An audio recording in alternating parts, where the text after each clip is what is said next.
Bueno, me presento, no sé si me pueden ver y toqué el botón correcto. Buen día para todas, todos, todes que estén presentes. Me presento, mi nombre es Gabriela Gugliotela, soy licenciada en Artes en Orientación Plástica de la Universidad de Buenos Aires. Además bueno, de mi formación, trabajo en un museo, ¿sí? En el Museo de Arte Moderno, que es un museo que se encuentra en el barrio de San Telmo, en Buenos Aires, y trata más que nada las temáticas, digamos, referidas al arte contemporáneo. Y bueno, yo me dedico específicamente, bueno, también trabajo en FADU, que es la Facultad de Diseño y Urbanismo de la Universidad de Buenos Aires, y en el Joaquín, que es el Profesorado de Historia. Un poco las temáticas que siempre abordo tienen que ver con las labores de la aguja. Yo lo amplío un poco porque no siempre se trata de labores que tienen que ver con la aguja precisamente, hay otro tipo de labores, entonces la amplié a labores textiles. Y en estas temáticas me parecía interesante poder reflexionar acerca de qué pasa con la perspectiva de género, cómo pensar esas labores a partir con la mirada, digamos, interdisciplinaria de los estudios visuales y, por supuesto, de la perspectiva de género, ¿no? Hice una pequeña presentación, ahora voy a probar si todo funciona. Compartir ahora. Ah, perfecto. Bueno. Me estoy como acostumbrando a esta nueva modalidad. Yo espero que todos puedan ver ahora la proyección que armé, que tiene que ver justamente con la temática de este congreso, que tiene que ver con el cuerpo y el vestuario. La vamos a ver, está perfecto. Perfecto, genial. Como soy, ya verán, de artes, es como el tema de la imagen me parece como súper importante.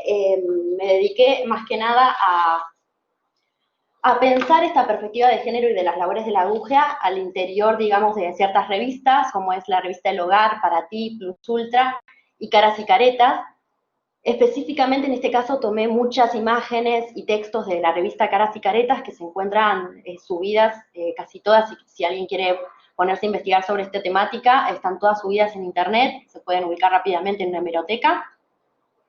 Y más que nada trabajé en el periodo que va en la década del 20. Me parecía muy interesante cómo las labores de la aguja funcionaban, ¿sí?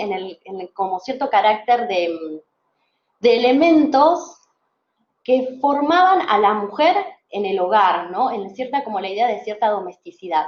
Pero a su vez, al mismo tiempo jugando con estas cuestiones del sistema de las artes dentro del sistema de las bellas artes, ¿no? Cómo empiezan a trabajar cierto grupo de mujeres y de contactarse para generar cierta idea de agrupación para poder presentar estas labores de la aguja como un elemento también artístico fuerte dentro de los parámetros del abanico de los roles que tienen las artes en el sistema, ¿no? Porque, como sabemos, hay distintos géneros en el sistema de las artes, algunos con más prestigio que otros, ¿no? En el caso de las labores de la aguja, como siempre están vinculados a una labor, entre mil comillas, menor, ¿no? No tan reconocida, cómo buscar, cómo configurar y jugar con ciertas negociaciones para poder ingresar al sistema de las artes más reconocido. En muchos casos traje algunas citas, cómo se hace alusiones, ¿no? Como a cierta analogía, a cierta comparación de la labor de la aguja y del hilo y digamos, de la representación que hay del cuidado como de bordar, digamos, como muy vinculado también a la pintura, ¿no? El pincel, la aguja como el pincel, entonces empiezan a aparecer como cada vez más como estos elementos por tratar de parecerse, digamos, a las bellas artes. En todas estas cuestiones, obviamente, todas las configuraciones que tienen que ver con esta idea del sexo femenino vinculado, ¿no? A todas estas cuestiones de género, vinculado a la sutileza, a la decoración, a los elementos particulares que tienen que ver con lo hogareño, con el calor, y cómo las labores de la aguja, todos estos elementos del textil, también como juegan con esos parámetros, y durante mucho tiempo, esto lo estudian otras teóricas, yo solo lo tomo como un poco, en este caso como haciendo algunas referencias, cómo fue muy estudiado, Georgina Glucksmann también lo trabaja mucho, cómo hay una educación en estas labores al interior también de las escuelas, ¿no? Cómo se da la separación de géneros que un poco pervive ahora en el tema de la educación física, ¿no? Y lo vemos en determinados elementos que todavía se discuten, pero que en ese momento va a ser muy fuerte en esta separación de sexos. Y es interesante también cómo se vinculan esas labores de la aguja con, a ver si puedo pasar a la siguiente. Ah, no me lo permite. Bueno, ¿por qué será? Bueno, cómo también se vinculan estas labores de la aguja justamente con esta construcción del sexo, de la cierta figura de la mujer en el hogar, que así va a tener muchas separaciones la revista llamada así, La Mujer en el Hogar. Quería proyectarles algunas imágenes, pero se ve que no puedo pasar a la siguiente, no sé.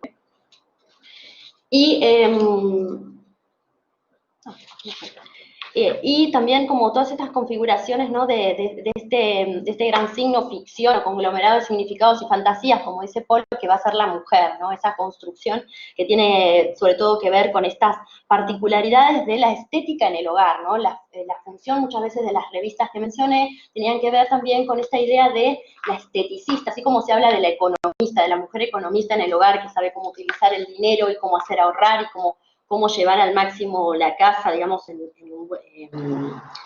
de manera, digamos, vinculada al eje de la economía, pensarlo también en el sentido de la gran decoradora del hogar, ¿no? Y toda la función que tiene la decoración al interior también de la separación de las bellas artes, ¿no? La decoración vinculada a la arquitectura, la decoración siempre en un lugar menor, sí, que tiene que ver con cierta cualidad del gusto y cierta formación del gusto. Muchas de estas revistas también lo vemos en un carácter del tema del trabajo moral, ¿no? También como una forma de educar en el carácter de la moralidad. Y en este sentido, me gustaría como tomar algunas de las referencias y citar con todo este trabajo del perfeccionamiento, ¿no?, que hay también en la influencia estética de la mujer. Y leo, por ejemplo, una de las citas de Caras y Caretas, que es del año 1921, del 26 de marzo, dice: elegante en una casa donde los más diversos estilos se codean con tapicerías abigarradas o de colores ingratos. Y bueno, dice, ver a la mujer en un hogar todo impregnado de su gracia, en una casa donde todo armonice, llena de flores y de plantas, de detalles deliciosamente femeninos, el aspecto de esa misma mujer es bien distinto. Dice, de los detalles estéticos en el hogar solo se preocupa la mujer de la clase media, porque las mimadas de la fortuna pasan gran parte del tiempo fuera de su casa y lo confían al tapicero, ¿no? Como también empiezan a aparecer cuestiones de clase, quiénes son las mujeres que se dedican a las labores, en el sentido como una búsqueda en el sentido de un trabajo, y quienes se dedican a las labores también vinculadas a este hacer ocioso, ¿no? También lo interesante de las labores de la aguja es que tienen estas dos cuestiones muy centrales, de cómo se dividen estas polaridades y cómo el mismo elemento también es abordado por una clase y por otra, ¿no? Claro que sí es posible, dice, aunar el gusto y la cultura con un presupuesto suficientemente amplio.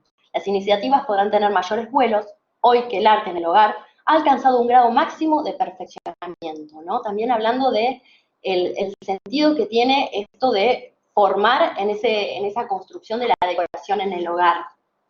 Me parece como interesante también tomar todo el carácter estético que va a tener vinculado también a cierta formación de la moralidad. Ahora bien, ¿qué hablamos cuando hablamos de labores de la aguja?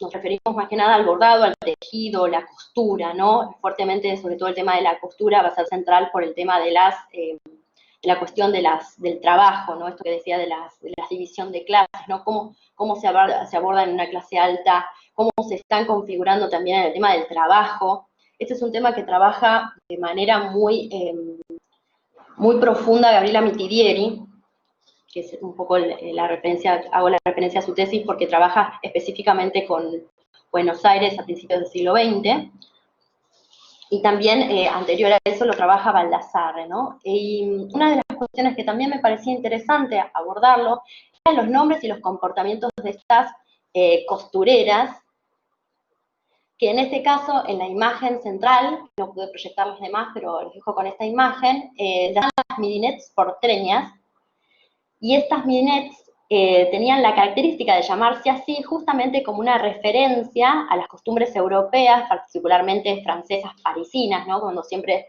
la idea de la cuna del estilo va a ser París, la idea de la elegancia y la sofisticación, de estas midinets que justamente se las llamaba así porque salían al horario de comer, ¿sí? A midi, tratando de construir esta imagen de las costureras, de la moda, de la imagen de la mujer vinculada justamente a una condición como europea, ¿no? A educar a la mujer en el buen gusto y además a tomar referencias siempre vinculadas a este mundo de también fantástico, ¿no? De la cuna de la elegancia como es París.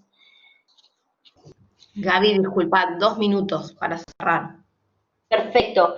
Estoy dando como algunos parámetros, digamos, algunas líneas particulares de mi trabajo, pero claramente después si se podrán ver como más específicamente si tienen el texto y yo supongo que surgirán con más preguntas. Pero bueno, como un poco lo que abordé de manera como transversal es la perspectiva de género abordada a estas labores textiles, a las cuestiones vinculadas a la cuestión de clase, a la educación de este llamado bello sexo, ¿no? Y qué características tenía que tener y cómo se tenía que formar en el hogar. Todo esto muy vinculado a la idea de cosmética, perfumería, moda, cuerpo, ¿no? Cómo también se van comportando estos cuerpos y se van configurando, inclusive las trabajadoras asimilándose a costumbres del mundo europeo, específicamente de Francia y más particularmente de París. Y cómo también se genera una idea de la mujer trabajadora o de qué es lo que hace la mujer en sus momentos de voz, ¿no? Y en este sentido tomé un texto que me parecía central para abordar las labores textiles, que es el de Parker, Rosida Parker. Ella trabaja específicamente las labores de la aguja, en lo que refiere sobre todo en los momentos más que nada en los 60, y ella habla de cómo se trabaja o se configura esta idea de cierto lugar, sí, de cierta domesticidad, de cierto trabajo para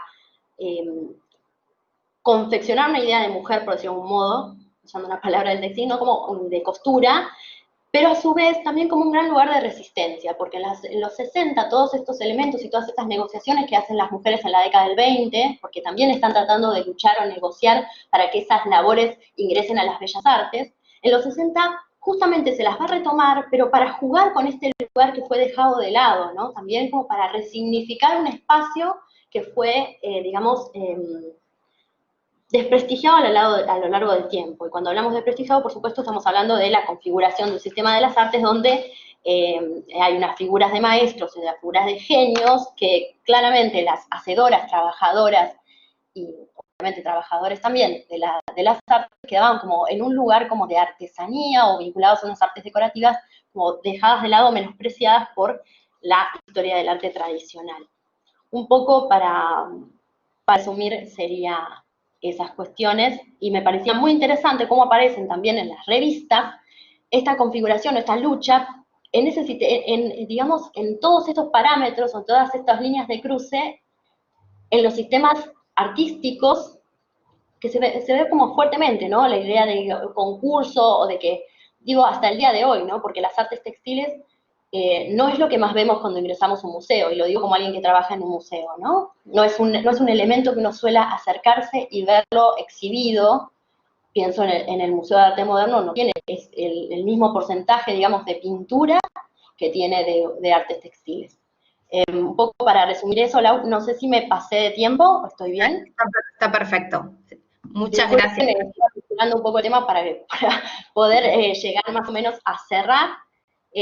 Cualquier consulta igual estoy abierta. La ronda de preguntas. Muchas gracias. No, por favor. Javier Cuberos, ¿querés seguir vos?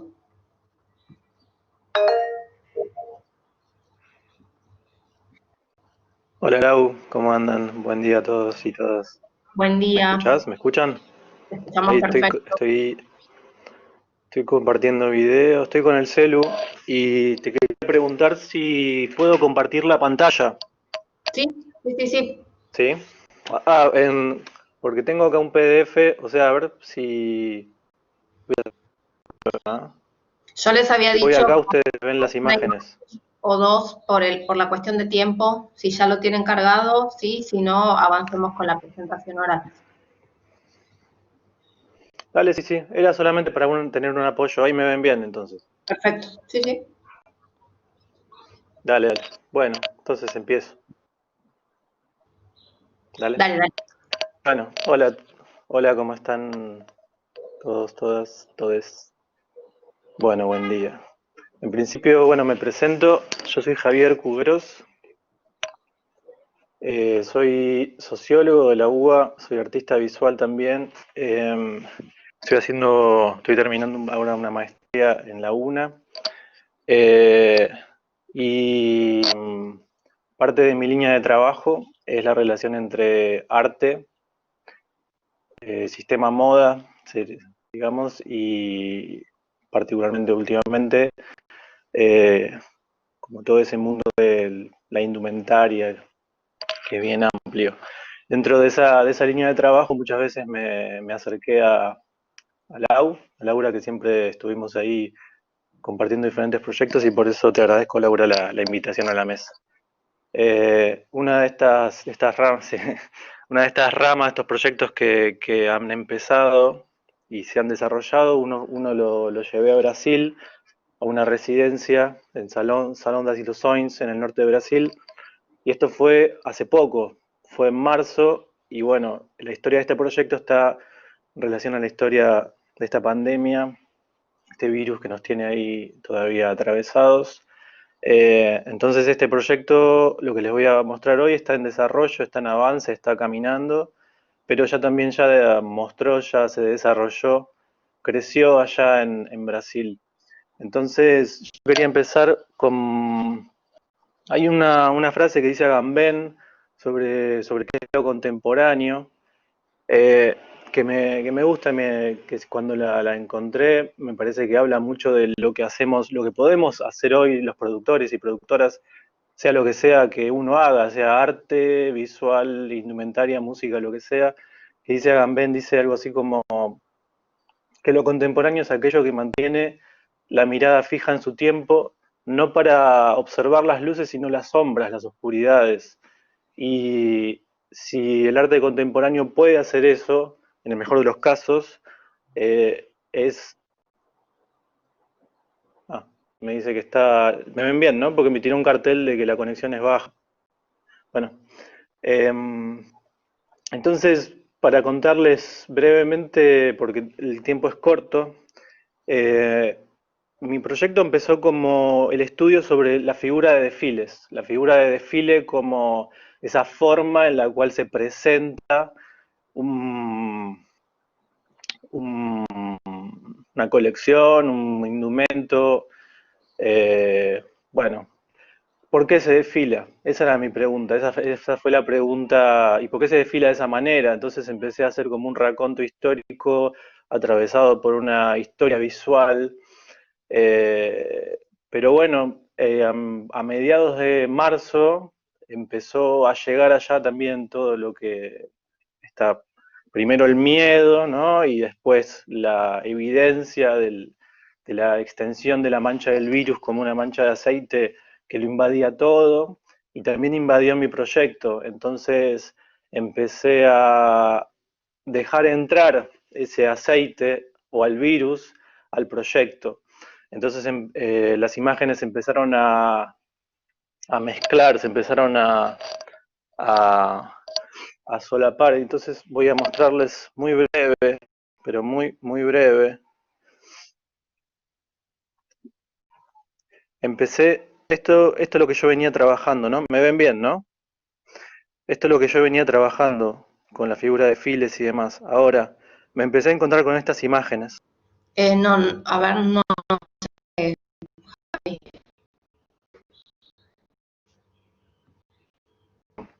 Sobre sobre esa historia visual, ese cúmulo de imágenes anteriores que algunos teóricos han llamado arquetipos visuales a través de ideas junguianas, ¿no? Arquetipos relacionados con un inconsciente colectivo, y empecé a generar un archivo.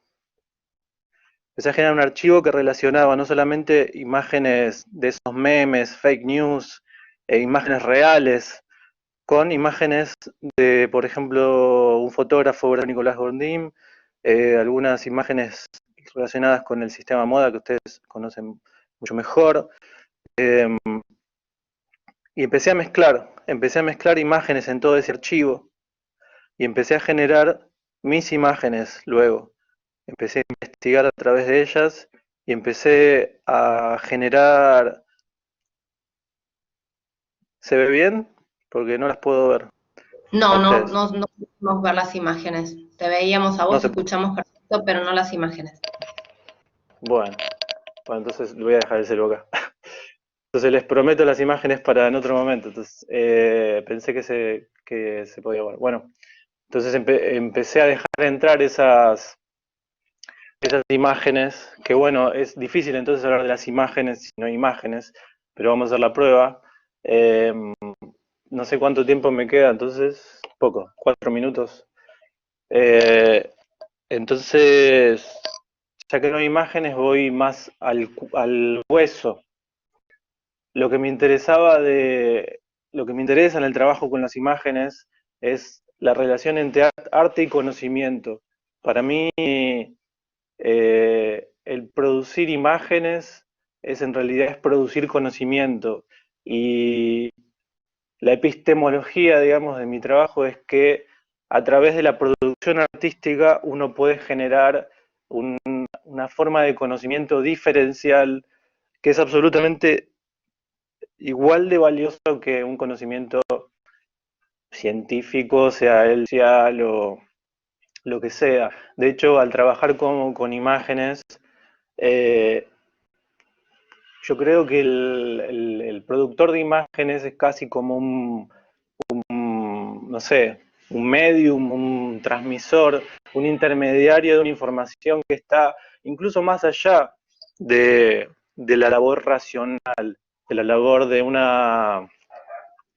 de, no sé, es como, por yo empecé a trabajar con la figura de desfile, no sabiendo que esa figura de desfile estaba en extinción. Digo, hoy pensar un desfile como se conocía, era hoy, al día de hoy, casi agosto del 2020, es casi imposible pensarlo, ¿no?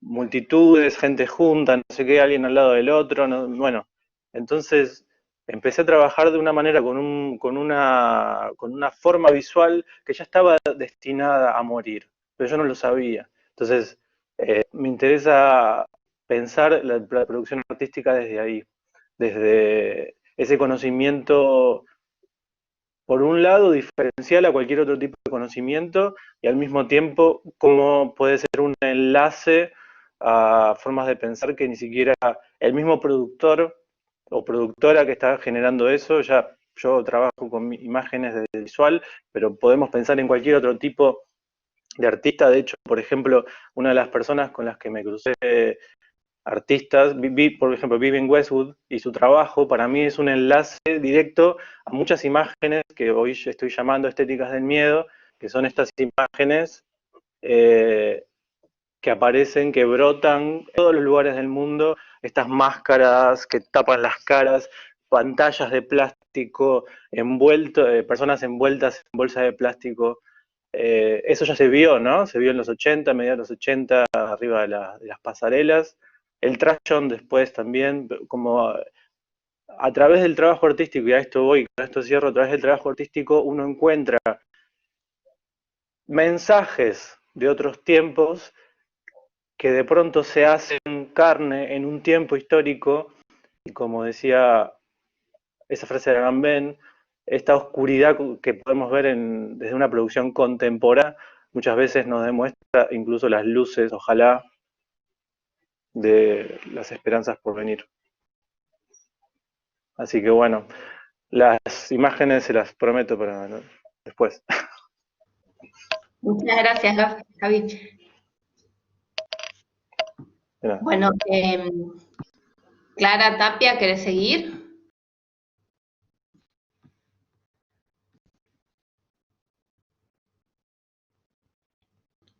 No sé si estás ahí. Sí, estoy acá. Ahí te veo.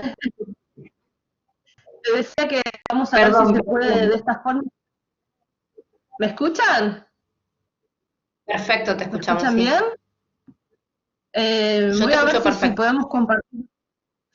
Si no tengo un video, que por ahí es más... no, igual pareciera que se puede compartir. ¿Se ven? A ver. Y si paso, se ve. Sí, ahí se ve. O no se ve, sí. Joya, perfecto. Bueno, hola a todos, todas, todes. Soy Clara Tapia, soy diseñadora industrial, soy docente de metodología del diseño y de historia del diseño en la Universidad Nacional de Lanús, y lo que les vengo a presentar es una parte de mi investigación de tesis doctoral sobre los cruces entre el sistema de la moda y los sistemas productivos locales en la industria del calzado. Yo parto un poco de la pregunta de, bueno, ¿cómo se manifiesta el sistema de la moda en la figura de la gestión de diseño?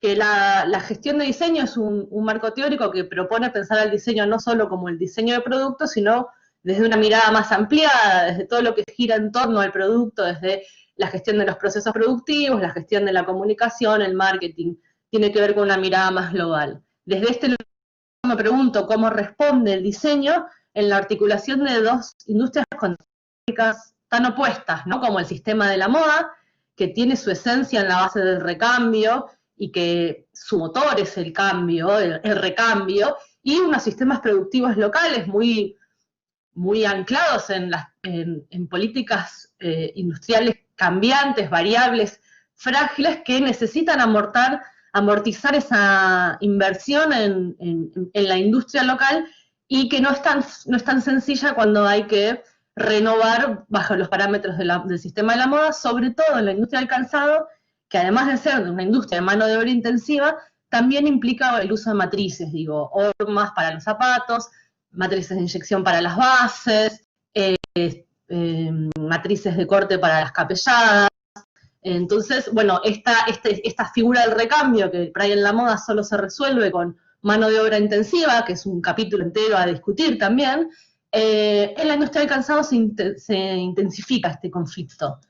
A partir de esto yo propongo la hipótesis de pensar en la figura de la gestión del diseño, que habla de todas estas unidades, ¿no? El diseño de las estrategias, el diseño del sistema producto, de las partes, de los procesos, a pensar en la moda como una totalidad integradora que condiciona la totalidad del proyecto. Digamos, ubico el sistema de la moda en el escenario y que va cantando como una cascada o como una mamushka en donde cada una de estas otras unidades están adentro y están completamente influenciadas por las decisiones del sistema de la moda. Y a la vez estas decisiones del sistema de la moda se terminan de concretar en las dimensiones productivas. Pienso, ¿no? La famosa imagen del diablo viste la moda, del suéter púrpura. Bueno, si nosotros no tenemos hilo púrpura para fabricar acá, no va a existir esa dimensión. Entonces, me parece interesante ver estos conflictos entre ideas abstractas, entre tendencias y dimensiones productivas. Lo que traje hoy es un caso concreto, muy chiquitito, para mostrarles de una inserción del fenómeno moda en una alpargata de la empresa Alpargatas, que se fabricó desde 1895 hasta el 2009 de la misma manera. Es el producto fundacional de la empresa, es esta alpargata de yute, que tiene una suela con base de 8, se conoce, y lo interesante es cómo a partir de la tendencia de las alpargatas, una tendencia internacional que pone como en el centro de la moda, digamos, estaba las hijas de Angelina Jolie usando las alpargatas Toms, que es una empresa local que tuvo más trascendencia internacional, bajo un modelo de negocio que tenía que ver con que vendías una y se donaba otra, pero si ustedes ven los recursos tanto de las Toms como de las Paes, tienen que ver con incorporarle, asociarse a esta idea de producto país, similar a las hawaianas, ¿no? Donde un producto clásico está reversionado bajo las categorías contemporáneas del diseño, muy asociado al diseño de autor también, ¿no? Bueno, en esta estela, ya en Europa, marcas de alta costura como Hermes, pero también Valentino, bueno, y veíamos, van a hacer sus propias alpargatas, pero ya más en la línea, digo, si vemos acá, es base de yute, pero tienen este detalle que tiene que ver con la costura cadena, que es muy propia de la tipología de la alpargata ibérica, de la alpargata de, bueno, sí, de las costas del Mediterráneo, muy asociadas a la tendencia navy.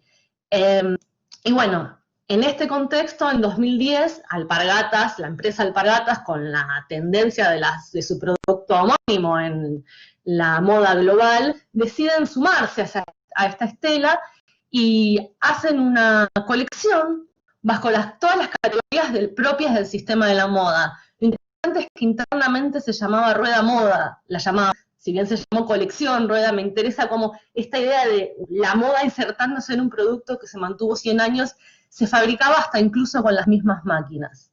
Bueno, como ven acá, hay operaciones de diseño muy asociadas a esto, a incorporarle branding, incorporarle detalles de terminación, pero el producto no se modifica en su esencia, ni la base ni la capellada son las mismas. Entonces yo me pregunto, ¿no? Bueno, ¿qué se modifica cuando se inserta la moda en la máquina? ¿Y cómo es esta relación de poder entre una tendencia que está muy en la tendencia global y una empresa que carga 100 años de historia con el mismo producto? Entonces, un poco, volviendo a la matriz de diseño estratégico que propone Galán, lo que yo digo es, bueno, analiza un poco cuáles son las acciones. Hoy me voy a centrar solamente en la acción de incorporarle la base antideslizante. La estrategia de Alpargatas cuando relanzan el producto en el medio de un relanzamiento de la empresa tiene que ver con el concepto de urbanizar la alpargata, ¿no? Entonces, urbanizarla implica ponerla bajo las categorías estéticas de las tendencias, pero también al urbanizar una alpargata, el suelo no es el mismo, ¿no? Pensamos que la alpargata generalmente se usa en el campo, tiene que ver con la tradición, pero está más vinculada con suelos naturales, ¿no? Digamos, al urbanizar la alpargata, un poco el asfalto, choca con el asfalto. Acá vemos algunas de las categorías que se hicieron, ¿no? Bueno, urbanizar la alpargata, agregar la identidad de marca, el diseño de autor como categoría estética, y sobre todo insertar a la alpargata en nuevos circuitos de comercialización. Estas alpargatas se vendían en ferreterías, se vendían en casas de ropa de campo, casas de ropa de trabajo, y bueno, ese cruce en la distribución hace cortocircuito con los circuitos de distribución de la moda. A la vez con la tradición. Entonces, lo que me interesa en esta acción de urbanizar la alpargata tiene que ver con esta acción que ahora les voy a mostrar, se los muestro y después vuelvo hacia atrás, de agregarle un pedazo de goma para mantener la esencia, ¿no? O sea, lo interesante es que para urbanizar la alpargata le agrega un pedazo de caucho, con tal de no manteniendo la esencia de la alpargata tradicional con la base de 8, que es un modelo que no se fabrica en ningún otro lugar del mundo. Si ustedes ven las TOMS, tienen la base de goma eva, la tradicional, podríamos pensar en Argentina la banderita, la típica alpargata de base de goma eva. Las europeas tienen este sistema de costura en el costado. En cambio, la rueda tiene esta base en forma de 8, su identidad. Y lo que me resulta interesante es que como una industria que tiene como una base productiva, pero una base también de distribución, puede operar sobre la tendencia, ¿no? Digamos, cimentados en una tradición, eligen no seguir a los líderes, sostener la tipología, y lo interesante es cómo la innovación viene a partir de la tradición, y cómo acá hay una operación de diseño que tiene que ver con un diseño de una interfase, ¿no? De poner en diálogo la nostalgia. Isabel Campi dice algo que a mí me encanta, que es, la nostalgia es un recuerdo del pasado que olvida lo malo. Bueno, si nosotros recordamos a la alpargata de yute como un elemento que nos genera nostalgia del pasado, bueno, en la realidad con el asfalto, con las baldosas mojadas te resbalás, con la vida de la ciudad no se puede llevar, y entonces me parece interesante esta acción de operar sobre la base, de operar sobre la esencia del producto con un material tan actual, ¿no? Pienso también en recursos similares se hicieron, por ejemplo, con el mate Mateo, ese mate de silicona, ¿no? El mismo material, aparecen colores contemporáneos que actualizan al objeto bajo categorías estéticas yo hablo de que la alpargata se enmarca en las categorías estéticas del diseño de autor. Digo que son las categorías estéticas porque no aparece el modelo de negocio del emprendedorismo, pero sí ciertos elementos como la serigrafía, ciertas tecnologías de baja escala que permiten generar alto agregado de valor y altos niveles de personalización con bajo presupuesto, básicamente. Y luego es interesante. Perfecto. Lo último, para cerrar, que me parece interesante, es cómo la moda le incorpora a la industria nuevas temporalidades. Acá es un gráfico que es, bueno, históricamente la empresa había fabricado las alpargatas clásicas, aparece la tendencia de las toms y las pies, y cuando aparecen las colecciones aparecen los ciclos, ¿no? Aparece una macro tendencia que dura 10 años, pero le incorpora en la producción una forma de producir que tiene que estar lista para el verano, ¿no? Y cambia el ritmo. Entonces me parece interesante entender que, por ejemplo, para la producción de verano tuvieron que incorporar un turno en la fábrica porque el ritmo, cómo estaba armada la industria, no estaba preparada para tener tendencias, sino que no para renovarse semestralmente, sino que tenían un ritmo de consumo alto, pero que constante en el tiempo, ¿no? Cómo modifican los tiempos, cómo la moda genera estos tiempos que son acelerados, nuevos ritmos en las industrias.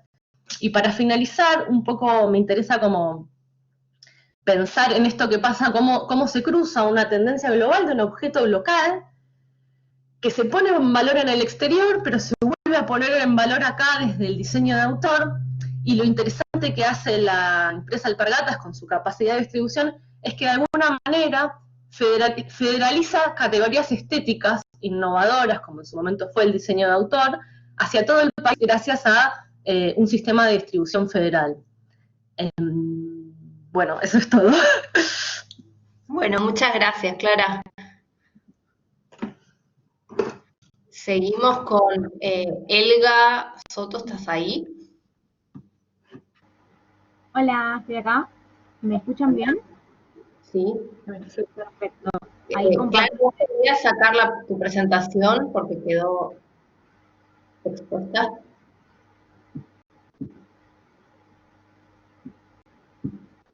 Ahí está, gracias. Te escuchamos, Elga. ¿Ahí me ven bien también? ¿Sí? No es Perfecto. necesario, pero bueno, si no es medio raro, parece la radio.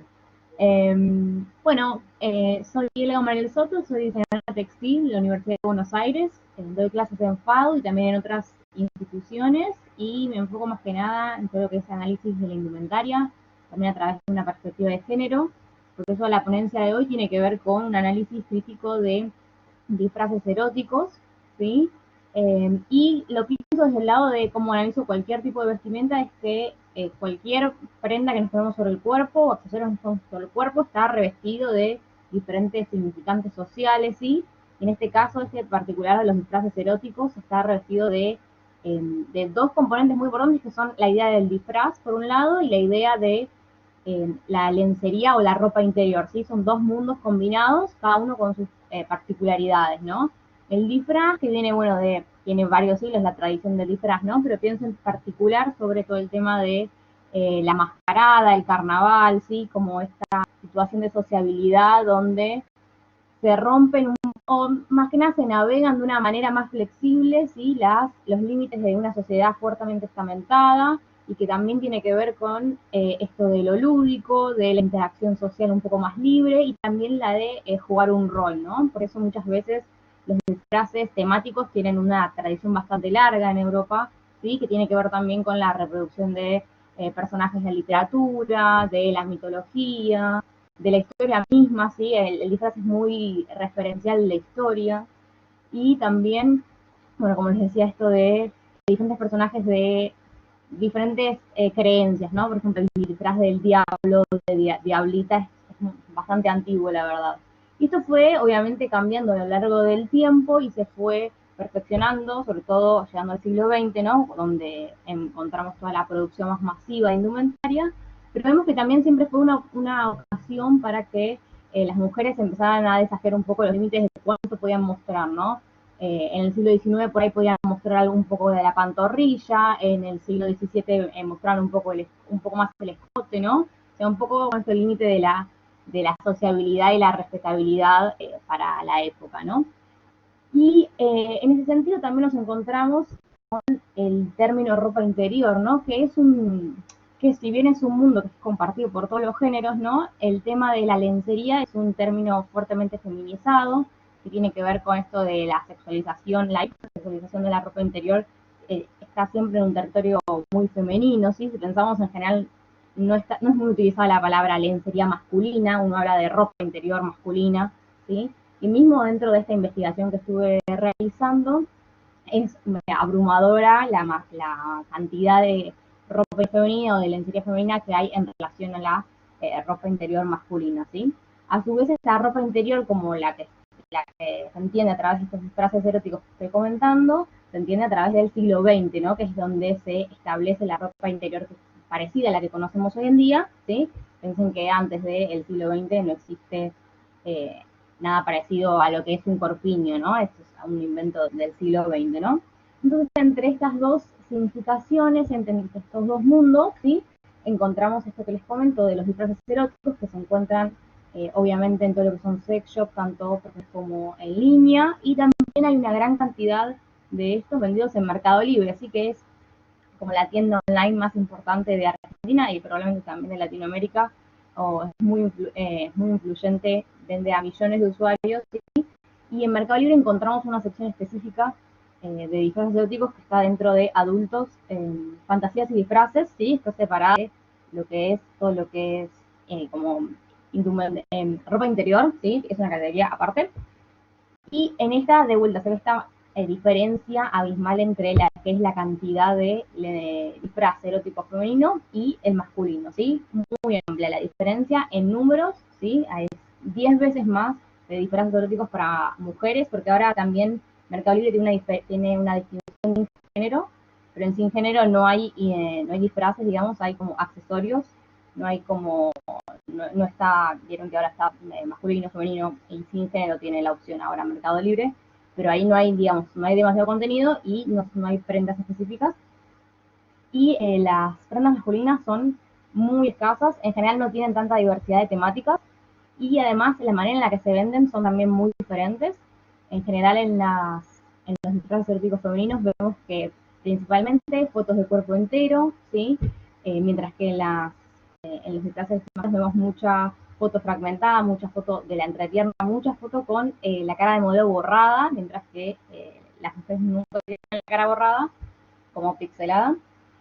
Y por otro lado, bueno, esto de las temáticas, ¿no? Las temáticas además están atravesadas, están establecidas a través de lo que les decía antes de la lencería o la ropa interior del siglo XX, o sea, el modelo de disfraz erótico está basado en este modelo de 3 piezas de corpiño, bombacha y media, ¿sí? Que es el modelo de ropa interior del siglo XX, y algún tipo de dispositivo que sostiene la media, así que puede ser una liga, un portaliga o algo similar, ¿sí? Y muchas veces estas temáticas, ¿sí? Que como les decía antes surgen hace varios siglos, se fueron diluyendo, ¿sí? Pero todavía está esta idea de la temática o la de representar un tema o una historia o un personaje, ¿sí? Lo que vemos en especial en estos disfraces, que en general son de muy poquita cantidad de tela, digamos, ¿sí? En general, de hecho, la temática solo es entendida a través del accesorio, ¿sí? Muchas veces solo un corpiño, una bombacha y algo que da cuenta de qué temática es a través de algún accesorio para la cabeza o alguna mini pieza de tela, ¿sí?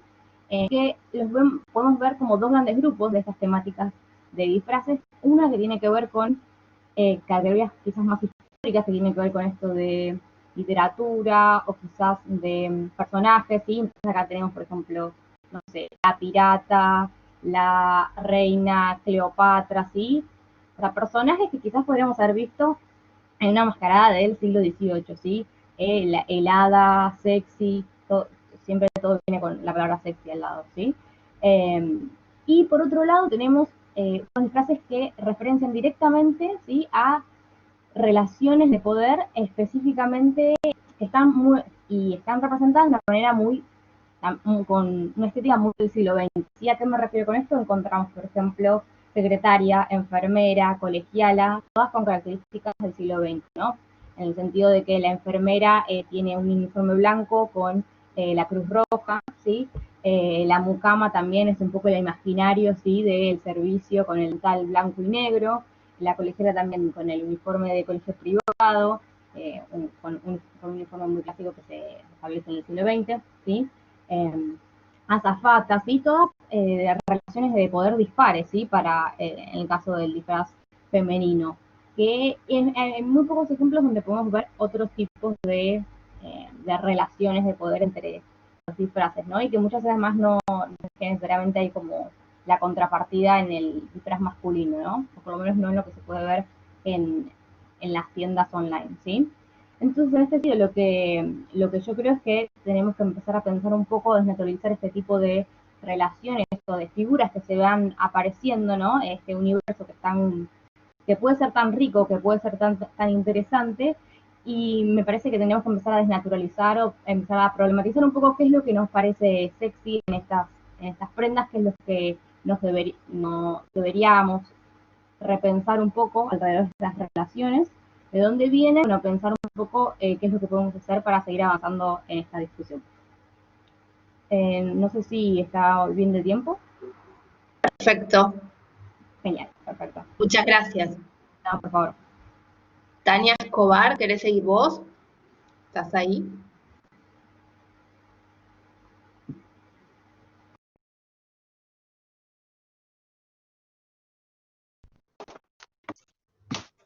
Buenos días, Laurita. Buenos días. Hola, buenos días. Desde Ecuador. Buenos días, Laurita. Podés comenzar. Muchas gracias, Laurita. Buenos días. Bueno, me gustaría comenzar la exposición, primero agradeciendo a la Universidad de Palermo por este espacio para poder compartir narrativas e imaginarios en torno al vestido. También agradecerte, Laurita, la invitación. Para mí realmente es un honor estar acá y compartir un avance de mi trabajo de tesis doctoral. En este sentido, pues, hemos denominado a la ponencia vestidos decimonónicos, vestidos decentes, indecentes y ordinarios, representados por ismos decimonónicos. Comentarles que, bueno, a mediados del siglo XIX, varios cronistas, específicamente de la ciudad de Quito, que es donde se asienta el trabajo, pudieron percatarse que los espacios públicos dentro de la ciudad se caracterizaban por una profusa diversidad de arquetipos, de usanzas y de diversos vestidos. Entonces, este aspecto pues, fue notable en el siglo XIX, y este aspecto también causa una percepción de la vacancia investigativa, que es estudiar el vestido de arquetipos quiteños. El objetivo de la presente investigación es estudiar estos arquetipos configurados en las mujeres criollas, mestizas e indígenas, cómo tejer esa relación cuando entran estos espacios de diferenciación a partir de discursos civilizatorios y a partir también de pensamientos de época. Entonces, es importante mencionar lo que mencionaba Kidman en su momento, cuando indicó que las crónicas de viajes, los mapas, las cartografías y representaciones pictóricas jugaron un papel importante en la creación del imaginario social, en este sentido, pues, dentro de la ciudad de Quito. El fenómeno de estudio que analizamos dentro de mi tesis doctoral es, pues, el vestido como un símbolo de estratificación social, y pues el proyecto se conecta hacia la línea de investigación cuerpo y vestuario, esas interrelaciones discursivas entre el cuerpo, la moda y la sociedad. El contexto que analizamos pues es Quito entre 1840 y 1870, todo este abordaje de caracterización social y política que tanto Kidman como Mitchum pudieron describir dentro de la ciudad de Quito, al visualizar la ciudad gótica, una ciudad donde se tejía el centro económico y comercial al ser la capital del Ecuador, y que también en ese momento, pues, al estar vinculada a una naciente república independista, se tejían diversos pensamientos de época que ya lo vamos a tocar más adelante. La parte independista pues jugó un papel acá muy importante con el gobierno de Gabriel García Moreno, también pues porque esto constituyó o representó el rol que más tarde, a través del cual más tarde la mujer podría también ser configurada. Dentro del sujeto estamos enfatizando la investigación a través de arquetipos femeninos. El término arquetipos pues devienen directamente de los cronistas que estuvieron en ese momento en la ciudad de Quito y que los denominaron así. Y pues nuestro objeto de estudio, que es el vestido, y que a la luz de la teoría del vestido de Claudio Fernández, cuando se tejen la interfaz entre el contexto y el sujeto, como también bien lo diría Boncier, se puede pues proyectar este sentido del artefacto vestimentario. Mientras seguimos avanzando en la investigación, nos encontramos con criterios muy interesantes, como por ejemplo el de Hachin desde el punto de vista del arte, cuando nos mencionaba que una imagen es un producto que participa como tal en la lucha ideológica de clases, reposa sobre una cultura, y cada cultura es la imbricación de las clases dominantes y de las clases dominadas propias de las formas sociales. En este sentido, pues, esto directamente reflejaba también lo que estaba sucediendo en ese momento en Quito, porque existía, influenciado también por la Iglesia, una serie de códigos binarios que separaba a la población entre hombres y mujeres, entre blancos e indios, entre la aristocracia y la plebe, lo urbano y lo rural, y entre los dominados y los dominantes también. Esto pues nos permitía verle a Quito como una esfera jerarquizada, estratificada, dentro de la cual se tejían diversas relaciones sociales.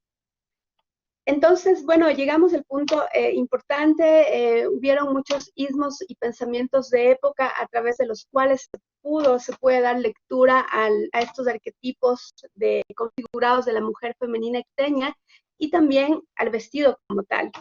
Inicialmente comenzamos pues detectando el patriotismo y durante el siglo XIX pues bajo un panorama completamente político por el cual atravesaban todas las repúblicas independistas en ese momento americanas, pues se va siendo un ciudadano virtuoso lleno de valores nacionales y pues debido al pensamiento ilustrado de europeos y americanos, dentro de todo este sentimiento patriótico se van pues van naciendo las repúblicas americanas, ¿no? A esto pues se suma el siguiente ismo, que es el progresismo, y que se rige a través del deseo del progreso, la ciencia y la universalidad. Las lecciones que en ese momento tuvo la clase de élite de civilizar la ciudad de Quito pues fueron dadas precisamente por la clase dominante y llevadas de una manera temprana hacia las ideas o los ideales de progreso. Esto inevitablemente influye directamente en la percepción del rol de la mujer y cómo luego pues esta percepción también es visualizada a través de la vestimenta. Luego también pues está el romanticismo que decanta en la pintura costumbrista entre 1840 y 1870, en el cual pues la pintura costumbrista representa la búsqueda romántica del ser nacional a través de la representación de la diversidad étnica, los usos y las costumbres del color local y dentro del cual se configuran estos arquetipos y todas estas costumbres que pudieron ser plasmadas a través de las imágenes y también que pudieron ser contadas a través de los relatos de viajeros. Entonces, tanto el romanticismo como el costumbrismo, pues también representan una parte importante sobre la cual pues se pueden tejer estas significaciones. Dentro de ello, pues los sistemas clasistas o las significaciones clasistas, higienistas y moralistas recayeron sobre el vestido y nos permitieron configurar un vestido, en el caso puntual y específico de la mujer quiteña, un primer vestido quizá que se deba a la clase y la respetabilidad social, el polizón, el chal, la manta como una extensión del yo corporal y que nos permitía prefigurar a la mujer catalogada como una mujer decente por portar ese tipo de vestimenta y también pues como en la primera gráfica que ustedes pueden apreciar la palidez en los colores que respondían directamente hacia las clases acomodadas. En la siguiente imagen, la del centro, el vestido de la mujer mestiza, configurada entre la deshonra y la irrespetabilidad social, cuando portaba el bolsicón, la camisa, el chal y el rebozo, y todos los elementos recargados de su vestuario, esa paleta de color cálida que simbolizaba quizá una alegría y cierta coquetería, por lo cual también la mujer era víctima de condenas moralistas, le permitían prefigurarse como portadora de un vestido indecente. Y finalmente la tercera imagen, el vestido de la mujer indígena, entre la deshonra y la marginación, portando el anaco, el chumbi y el rebozo, y de hecho desde portarse como una ñipanga o una mujer descalza, ya hablaba de la marginación de su condición, y pues recae en una configuración de vestido ordinario. En ese sentido, pues, mencionarles que estos ismos, pues, influyeron directamente en la formación y el rol de la mujer en el siglo XIX. La parte política con el gobierno de García Moreno, pues, trataba de configurar a la mujer a través de la educación, y le dio de pronto un rol importante en ese momento a la mujer, pero era un rol que permitía seguir los ideales de configuración de una nación. La mujer de clase social alta era catalogada como la mujer del bello sexo, el ángel del hogar, y como tal debía responder de una manera recatada con su vestimenta, con su forma de desarrollarse en la sociedad, debía servir únicamente para eso. Lo que no era lo mismo para la mujer mestiza, dado que la mujer mestiza se vio en la necesidad de trabajar para subsistir, y la mujer mestiza y también de hecho la mujer indígena tuvieron que ocupar otros espacios que les permitieron tener otro tipo de accionar dentro de la sociedad. Sin embargo, estos accionarios laboriosos también hizo que la mujer, sobre todo de característica mestiza y de la configuración indígena, pues sea catalogada como una mujer indecente y ordinaria. Como conclusiones, pues podemos indicar que el artefacto vestimentario es una prótesis de orden material desde su morfología, y es una prótesis de orden cultural como sistema de signos, símbolos, pues nos permite crear diversas significaciones.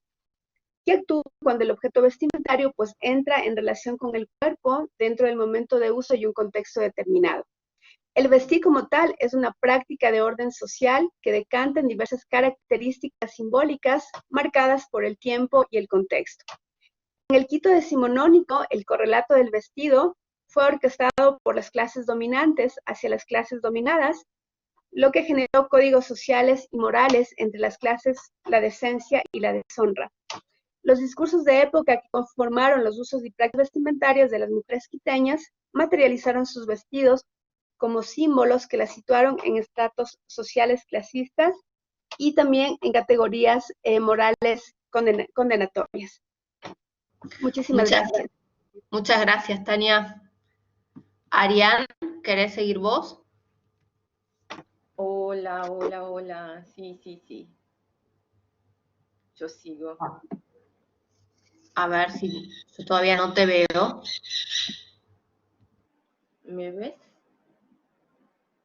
Hola, hola.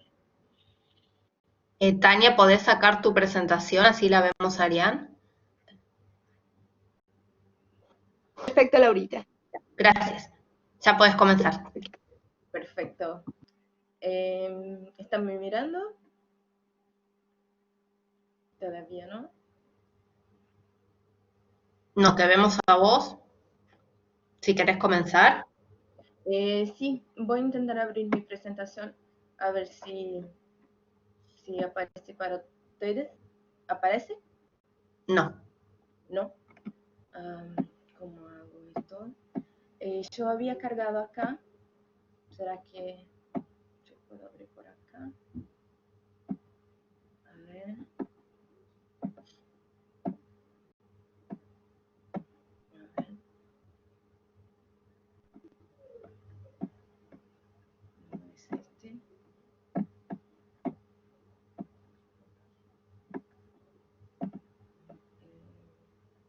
La presentación coloquio acá.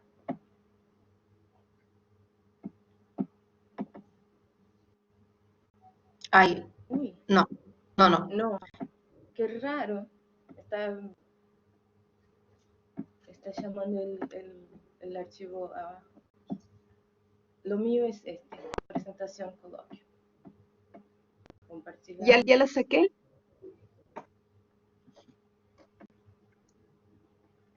Bueno, avancemos con la oral porque... Ahí está, sí. Bien, bien, bien, bien.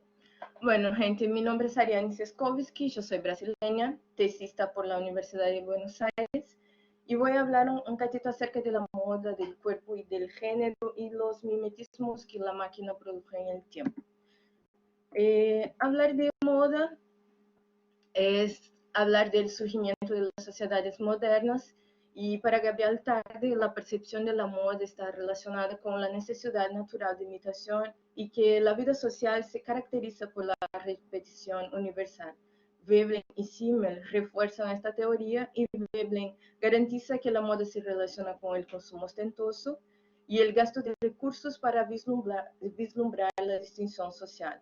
Para Simmel, la moda resulta de la necesidad de distinción de las clases superiores y, por otro lado, la necesidad que las bajas tienen en parecerse con las superiores. Y bien, surgida en el siglo XIV y pautada por una matriz heterosexual, el inicio de la moda fue responsable por establecer reglas y obligaciones que implicaban en destacar las diferencias de los cuerpos de acuerdo con su sexo. Acá tengo dos imágenes, ambas hechas por Tiziano, el año 1500 y pico. De un lado, el emperador Carlos V, y del otro lado, el retrato de Isabel de Portugal, su esposa. Y acá podemos mirar las distintas construcciones de la indumentaria y, de hecho, la valorización de las zonas erógenas de estos cuerpos. Entonces, esta exaltación de las diferencias entre hombres y mujeres en un primer momento pareció como una especie de celebración del cuerpo y sus funciones recién estrenadas, centralizando el cuerpo como un marco en la cultura del espectáculo. Entonces, esta imagen de Alexander Reed del año 1638, que muestra la cuestión de la anatomía humana de un hombre y de una mujer. El cuerpo de la Edad Media estaba atado al plano espiritual y sin ninguna autonomía. Ya en el Renacimiento y los avances tecnológicos produjeron en estos individuos un aprecio por el uso de la razón científica. La filosofía mecanicista en Europa en el siglo XVII empieza a liberar el hombre de la autoridad ideológica de la Iglesia, ubicando a este hombre como un ser perteneciente a la naturaleza, racional, portador de conocimientos de las ciencias matemáticas y una de las partes del universo. Descartes compara el universo al mecanismo de un reloj en funcionamiento, y cada pieza, cada engranaje representa una parte del todo, es decir, el hombre y la naturaleza son partes del universo. Foucault refuerza el carácter maquínico del cuerpo con la teoría de la tecnología política del cuerpo. Y Bourdieu defiende que el cuerpo que produce una expresión es un cuerpo sometido a diversas inversiones o transformaciones que lo vuelven presentables o representables, conformando el cuerpo de la persona como un producto social y de distinción dentro del mundo social. Y bien, ahí está. Butler afirma que la construcción del humano parte de la idea que el cuerpo solo tiene sentido si fuera sexuado. Preciado sustenta que esta diferencia sexual es una especie de heteropartición del uso social del cuerpo, dominado por la heterosexualidad, siendo el sexo como una tecnología de dominación heterosocial. Butler defiende que no hay ningún motivo para clasificar a los cuerpos como masculinos y femeninos, excepto que sirven para satisfacer las necesidades económicas de la heterosexualidad. Para Butler, debemos comprender identidad como un efecto de práctica discursiva y por la estilización del cuerpo, caracterizada por la repetición de una asociación de acciones.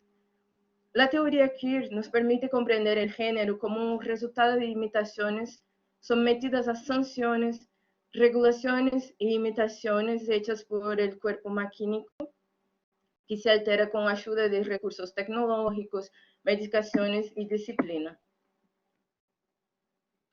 Para Godard, el desarrollo de la moda se relaciona con el cine y la fotografía. Ahora, cuerpo e indumentaria son vendidos masivamente por la sociedad de espectáculo y de forma democrática, con publicidades que asedian a todas las camadas sociales.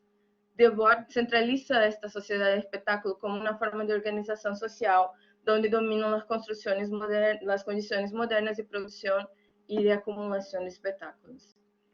Salkin afirma que cuanto menor sean las diferencias entre las formas de vestir de hombres y mujeres, mayor será el acceso de mujeres a posiciones influyentes y al poder.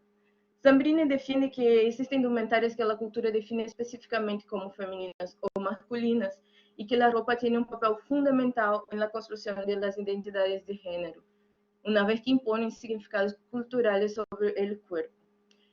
Lipovetsky nos garantiza que este proceso de disminución de las diferencias entre los sexos se dio por medio de dos factores. Por un lado, la inclusión de la ropa masculina en la efervescencia de la moda, y por el otro, el gusto de las mujeres en adoptar un visual más masculinizado.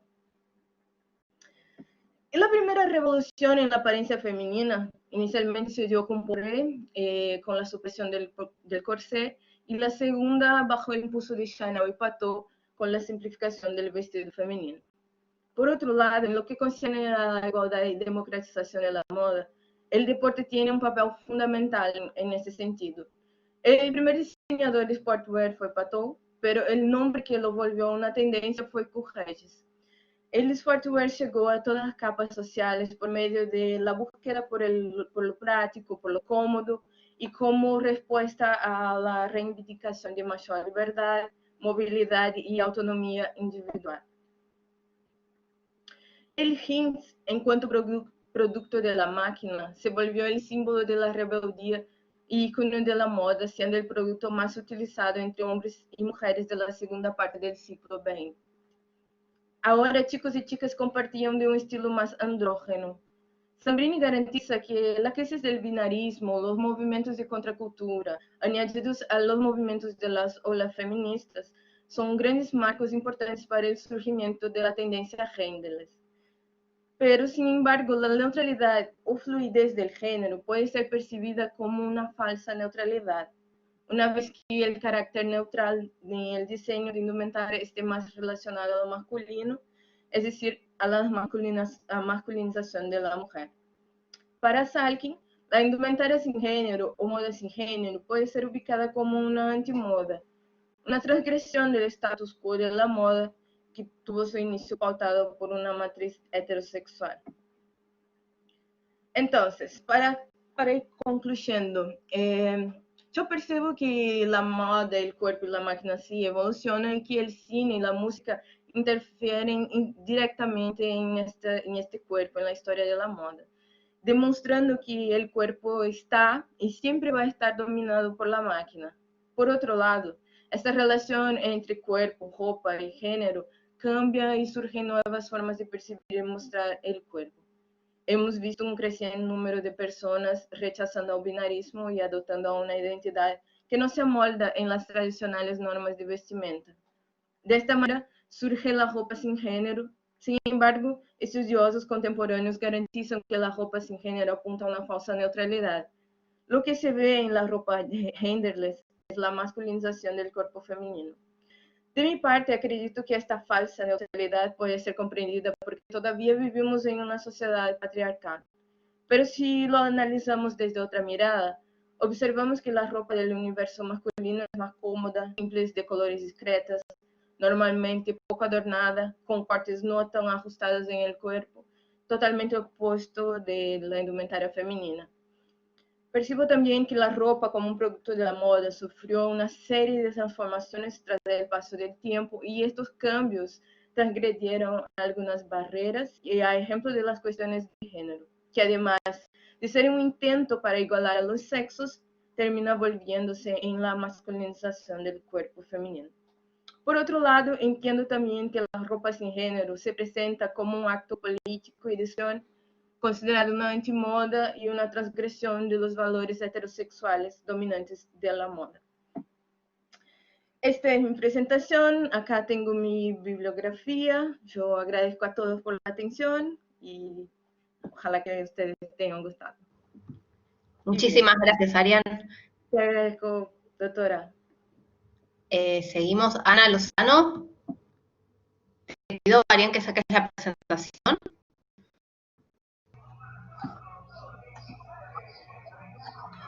Gracias. Buen día, Anita.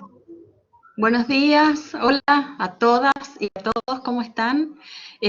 Bueno, yo voy a ver si puedo presentar la presentación, a ver si, a ver. Ah, no, no puedo. A ver. Bueno, primero para saludarlos a todos, no sé si me escuchan bien. Te escuchamos perfecto, vas a ver la presentación, contá. Bueno, sí, yo soy de la Facultad de Arquitectura de la Universidad Nacional de Tucumán y estoy en la carrera también de la tecnicatura, perdón, de diseño de indumentaria y textil. Bueno, lo que quería, no puedo compartir el archivo, pero bueno, no importa. Bueno, no importa.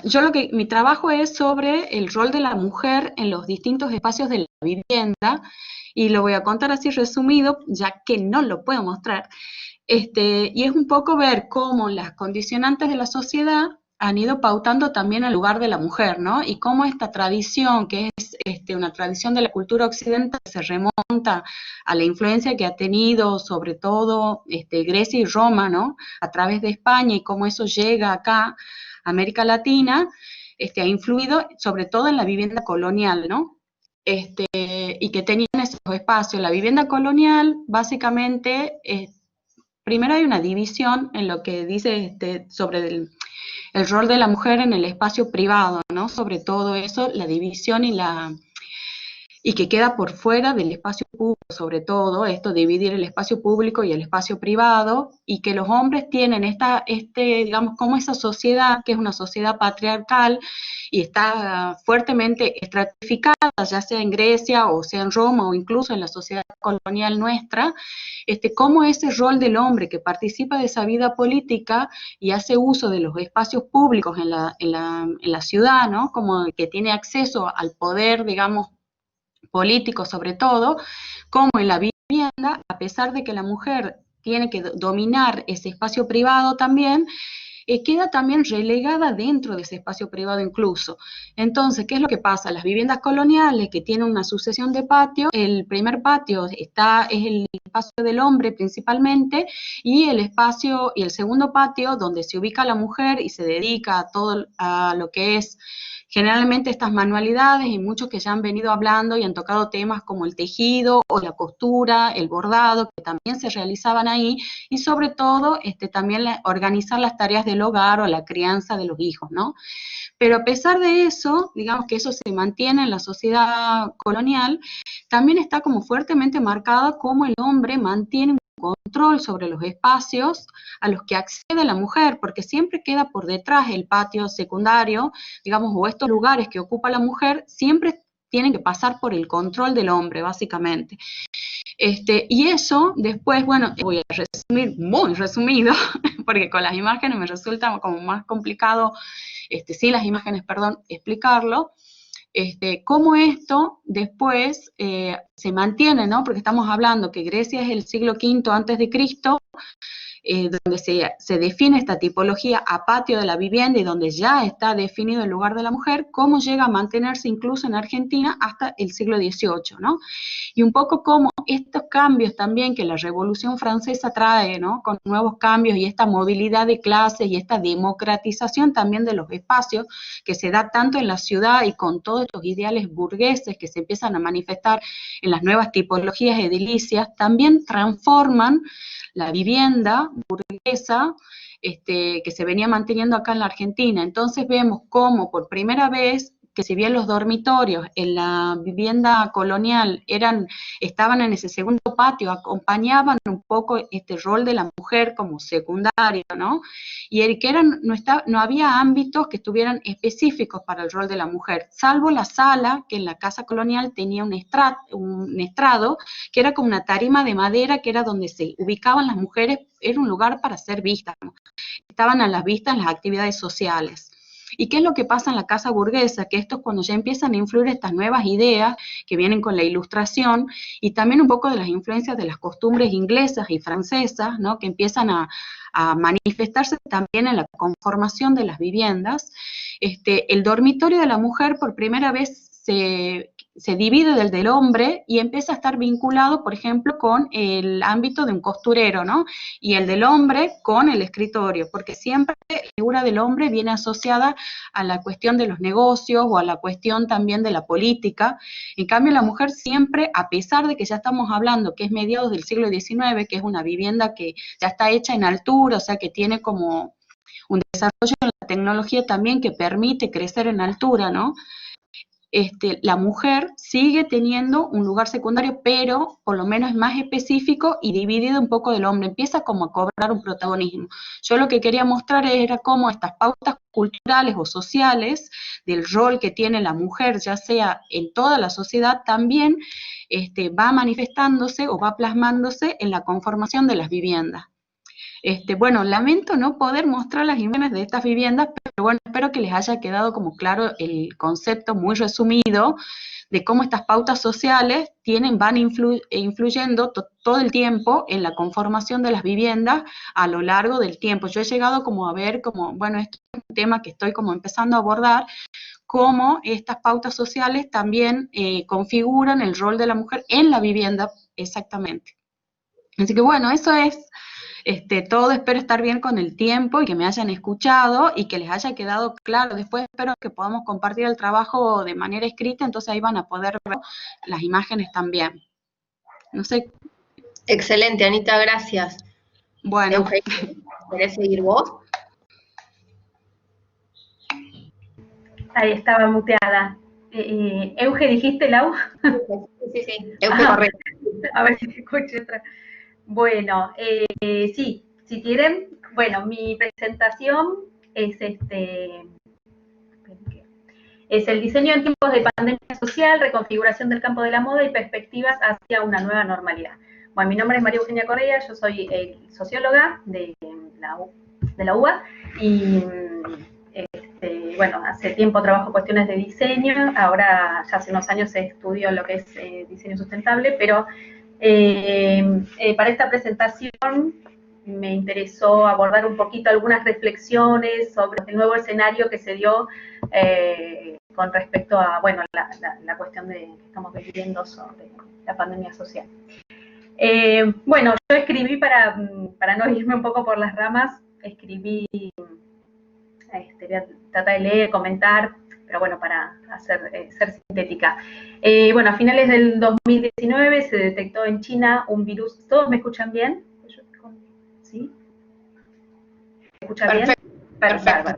A finales del 2019 se detectó en China un virus altamente contagioso para la población que, como consecuencia de la movilización de las personas a otros países por comercio y por turismo principalmente, se viralizó rápidamente hacia otros continentes. En Europa, el virus denominado COVID-19 causó graves consecuencias en diversos países que se vieron seriamente afectados por este virus. En el caso de la salud, las consecuencias fueron particularmente graves en los países de Italia y España, con una alta tasa de mortalidad, con lo cual los gobiernos debieron tomar importantes medidas para paliar la crisis sanitaria generada, como el confinamiento obligatorio y el distanciamiento social, entre otras. Bueno, en la economía esto generó un complejo escenario al vislumbrarse un estancamiento a causa de la reestructuración económica. Numerosas empresas y fábricas cerraron sus puertas durante el periodo de aislamiento, reduciendo en muchos casos personal, salarios o atrasando pagos a proveedores. Esto con el fin de reducir los costos y mantener la estructura productiva de las empresas a flote. Específicamente en el sector de la moda, que es lo que me interesa, en el caso de Bangladesh, por ejemplo, uno de los centros mundiales de fabricación de ropa, quedaron sin trabajo de un día para otro cientos de miles de trabajadores y trabajadoras de la confección al ser cancelados pedidos por millones de dólares. En este sector, las medidas que se tomaron para sobrellevar la crisis sanitaria producto de la pandemia, tanto en los países centrales como en los de economías en desarrollo, han sido muchas y muy diversas. En el caso europeo, por ejemplo, en Italia, en Francia, en Inglaterra, en España, numerosas tiendas de importantes marcas han debido cerrar, promoviendo como contrapartida las ventas online y disminuyendo sustancialmente las producciones. En marzo de este año, los titulares de la moda europeos hablaban de caídas desde un 30 hasta un 90% de las ventas de indumentaria por el cierre de las tiendas a causa del coronavirus, proyectando para el resto del año importantes bajas en este sector.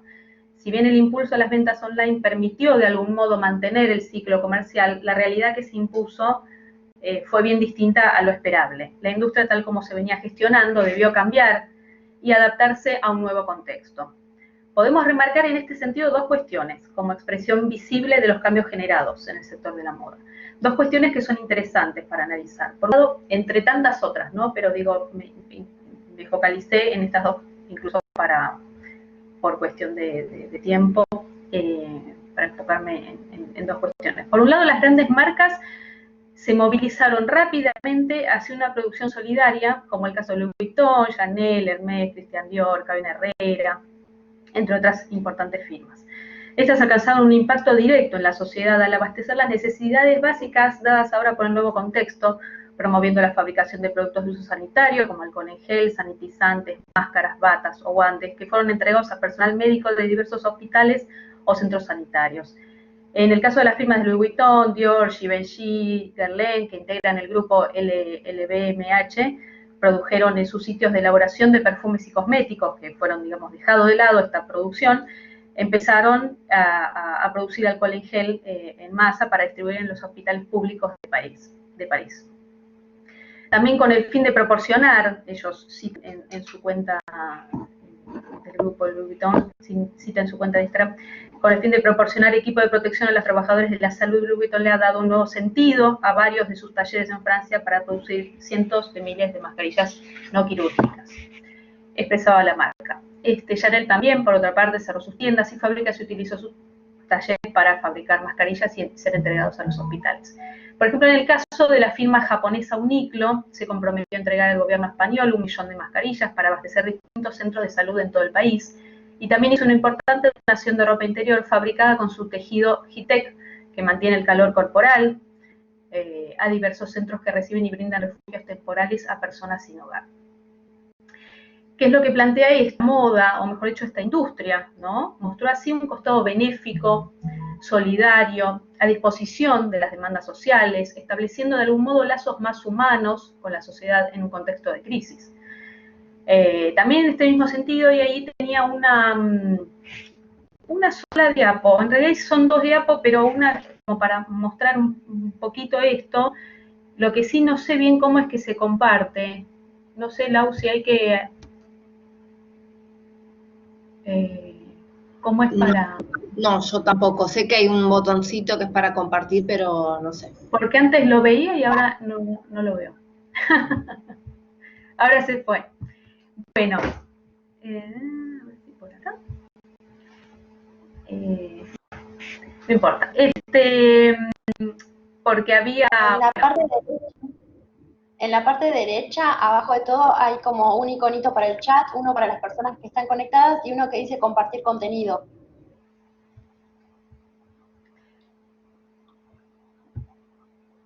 Eugenia, ¿cómo se llama el archivo? Así yo te lo comparto. Espera, pero como diseños en tiempos de COVID, ¿es un PPT?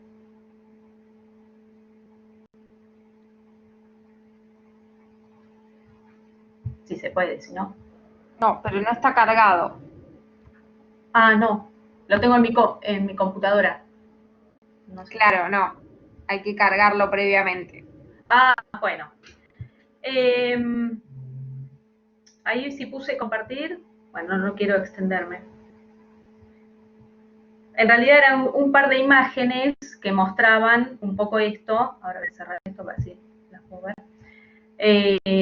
Bueno, por ejemplo, el caso de la firma sueca H&M, que en su filial española hizo una donación de más de 16.000 productos, entre camisetas, mantas, medias a la Cruz Roja de ese país. Había unas imágenes con respecto a ello. Y con respecto también a estas producciones en los talleres, cómo se habían reconfigurado los talleres y, por ejemplo, los tipos de batas que empezó a fabricar la firma Louis Vuitton, cómo trabajaban, empezaron a trabajar también Chanel en sus talleres, adaptándose a estas nuevas normas, y bueno, algunas fotos también de los productos que empezó a hacer Christian Dior para abastecer estos hospitales. Digamos, se expresa una intención por mostrarse de algún modo un costado más sensible, más empático con la realidad social, con la vulnerabilidad social que atravesaba el nuevo contexto. Estas producciones, que serían donadas para abastecer principalmente al área de la salud, lograron vincular a los grupos de lujo como LVMH, Kering o Inditex con nuevos valores sociales asentados en el cuidado de la población y la protección del personal de la salud. Como mencionaba anteriormente, por ejemplo, en el caso de la firma Louis Vuitton, que mencionaba en su cuenta esta adaptación, ¿no? Otorgar un nuevo sentido, ellos hablan de otorgar un nuevo sentido a los talleres por medio de estas producciones inéditas. Un nuevo sentido reflejan ahora entonces muchas de estas grandes firmas al contribuir con sus productos y sus talleres al abastecimiento sanitario, reflejando compromiso social y responsabilidad empresaria en un momento de alta fragilidad en el mundo entero. A su vez, por otro lado, otra cuestión interesante, otro de los cambios o reconfiguraciones que tuvieron lugar en esta industria es el vinculado a las colecciones y los desfiles anuales.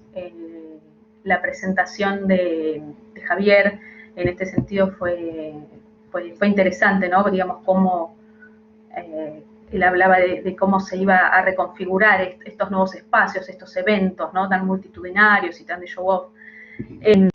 Bueno, se vieron, por supuesto, claramente afectados, ¿sí? Debiendo ser replanteados ante esta nueva realidad, mostrando una nueva faceta, la de una moda que debía flexibilizarse ante un nuevo escenario inédito, complejo y que demandaba nuevos patrones, claramente demandaba nuevos patrones. Todas las principales capitales de la moda en Europa, Florencia, Londres, Milán y París, cancelaron sus temporadas de pasarela programadas y debieron reorganizar y postergar las semanas de la moda y adaptarlas a eventos digitales. Entre junio y julio se llevó a cabo la primera temporada completamente digital en la historia de la moda, empezando por la London Fashion Week digital, que comenzó el 13 de junio, continuando en julio con los desfiles y presentaciones de la alta costura francesa y la moda italiana. En este contexto comenzaron a emerger discursos desde distintas marcas en favor de un modelo productivo también menos contaminante para el planeta, orientado al cuidado de los recursos, a la sustentabilidad, a una moda más sostenible. La marca Gucci, hace poco tiempo, anunció cambios en este sentido para el próximo año. Informaron que no realizarán colecciones primavera-verano, otoño-invierno, crucero ni pre-fall. Además de las 5 presentaciones anuales de la marca, solo se harán 2 y de manera virtual. Lanzaron además una colección 100% sostenible. La colección, específicamente esta a la que me refiero de Gucci, es neutral en cuanto al género y utiliza solo materiales orgánicos reciclados, como el ECONYL, que es un nylon regenerado que utiliza residuos pre- y post-consumo, incluyendo redes de pesca y alfombras abandonadas, transformando plásticos que dañan la vida marina y materiales viejos en un nuevo hilo de alta calidad.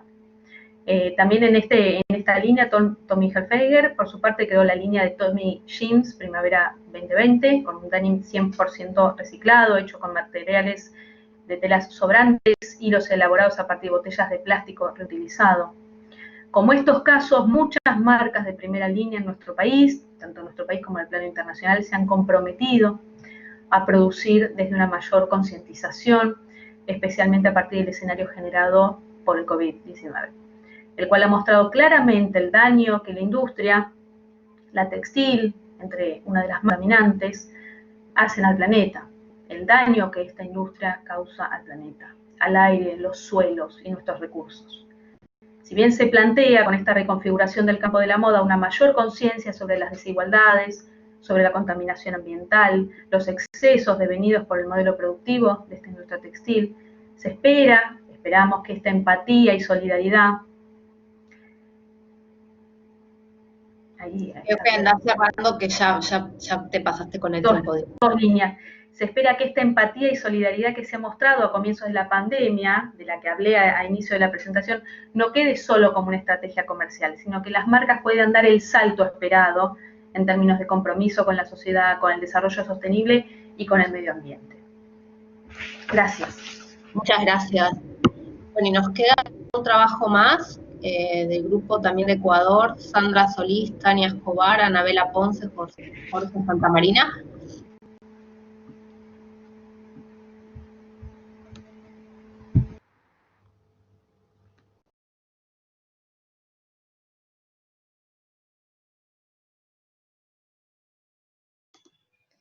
Buenos días. Buenos días. Buenos días, ¿qué tal? Un gusto pues, estar aquí. Gracias por la invitación, Laura. Y pues sí, como tú comentabas, pues en este día pues les he traído para mostrar parte del tema de investigación que estamos generando en la Universidad Técnica de Ambato, en la Facultad de Diseño y Arquitectura. Como tú bien lo mencionaste, pues tenemos ahí el equipo de trabajo que está desarrollando esta investigación. El tema que he traído en este día es pues el archivo visual del traje. Específicamente voy a hablar sobre la catalogación de los vestidos regionales de la ambateñita primorosa y el altivo ambateño 1950-1990.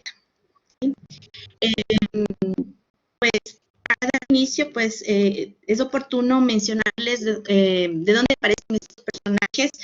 Pues estos personajes son identificados a partir de dos pasacalles.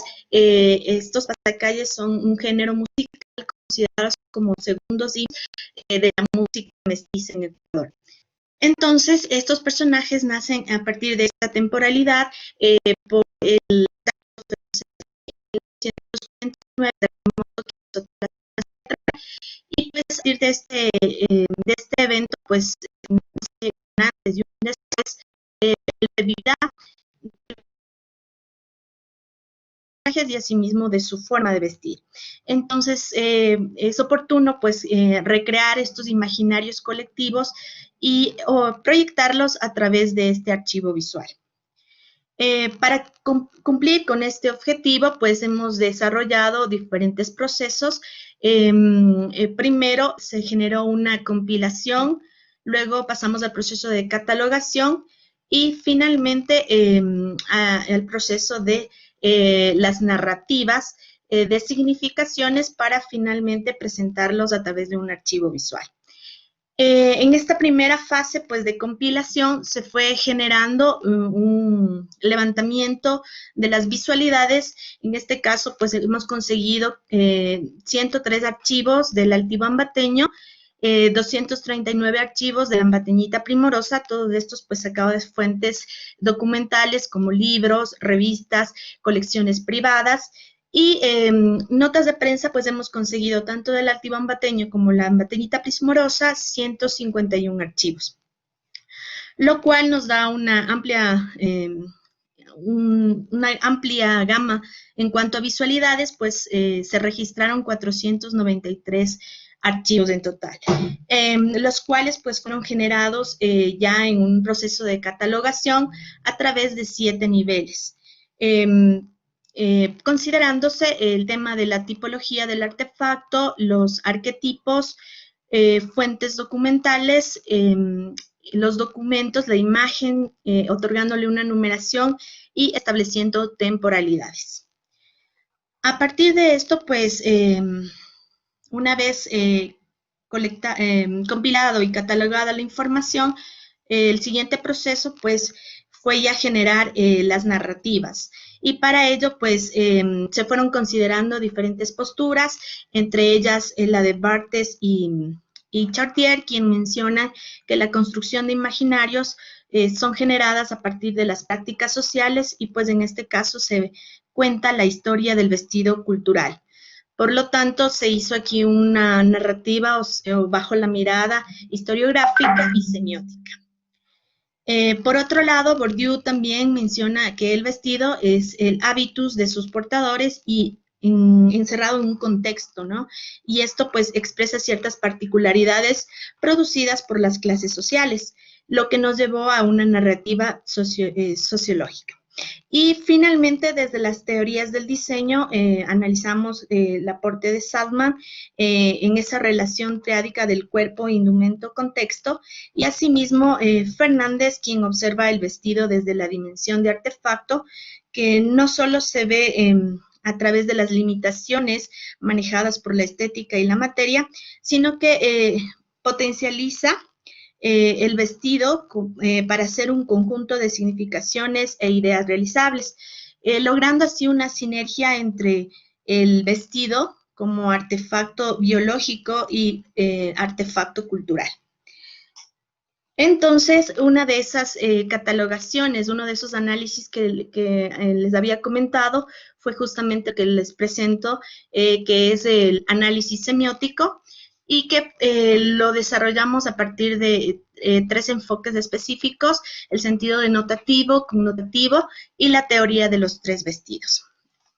Bueno, pues las imágenes siempre transmiten mucha información, es un cúmulo de significados, de sintaxis gráfica que pues nos transmite una variedad de contenido. Y en primera instancia hemos acogido la metodología de Laswell y Akar, quien pues nos presenta esa partecita de quién, qué, a quién y por medio de qué canal se está transmitiendo la imagen ciertos mensajes. Por lo tanto, en una primera fase, pues hemos determinado esto como datos generales de la imagen. Luego, ya como segundo punto, pues tenemos el sentido denotativo, ese enfoque que establece la relación entre texto e imagen, ese mensaje global, que es un nivel de abordaje descriptivo, en donde podemos plantear o describir ya la forma, la silueta, la textura, la tipología del vestido. Y luego pasamos al sentido denotativo, un nivel un poquito más profundo, en el cual pues ya nos lleva a generar ciertas interpretaciones a partir del bagaje cultural, social y económico de estos 2 personajes. Y finalmente, pues pasamos a ese abordaje en base a la teoría de los 3 vestidos propuesto por Barthes, en el cual se habla del vestido imagen, que analiza esa dimensión formal y la relación con lo estético, y su relación con el espacio. Estas son las primeras impresiones de esa pieza indumentaria que nos permite ya abordarlo sin llegar a un enunciado. Siguiendo en la siguiente fase de estos 3 vestidos, pues lo analizamos desde el vestido escrito, ya que es un enunciado propiamente dicho, donde se amplía esta información formal, cromática, y también se consideran ciertos detalles que ya nos llevan a interpretaciones. Y ya estamos dentro del camino de la dimensión de la significación. Y por último, dentro de estos 3 vestidos, analizamos el vestido real, que es el nivel de la materia y la transformación. Ya son esos detalles constructivos, cómo funciona, qué características nos puede brindar el vestido en cuanto a protección, adorno, y cuál fue la ocasión de uso que le dio este personaje a la indumentaria. Entonces, a partir de esto, pues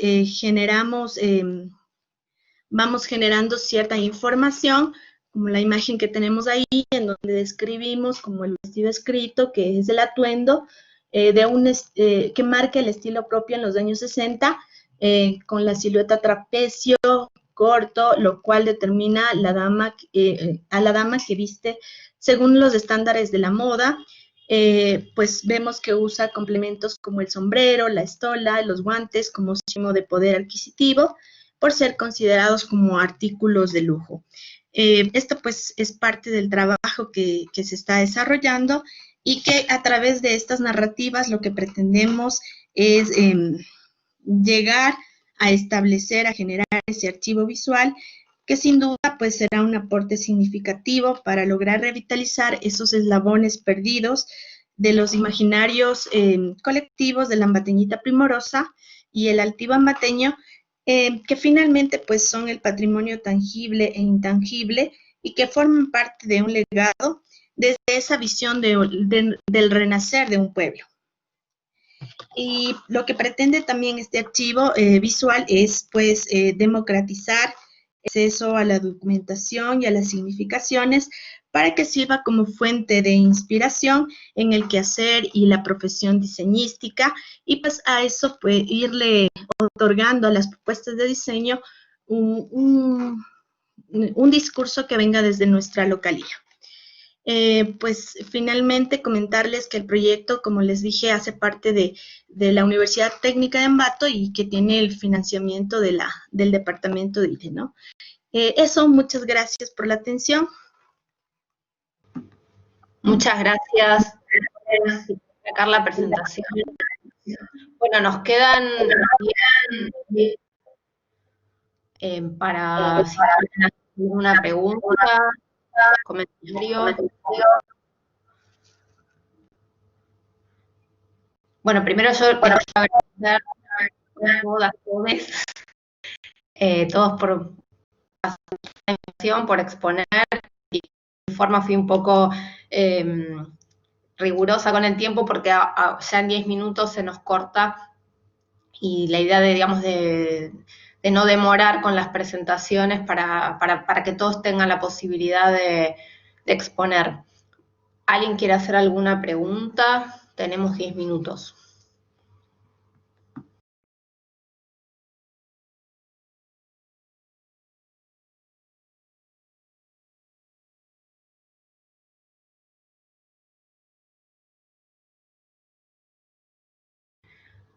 A mí en lo personal me gustaron todos los trabajos, me parece que hay muchos cruces que se pueden hacer, si bien abordan desde perspectivas distintas, pero me parece que hay una cuestión del cambio en cuestiones de género, en cuestiones productivas, que se expresan a través del diseño, que se están manifestando y que se pueden de algún modo u otro leer en casi todas las propuestas que estuvieron presentando.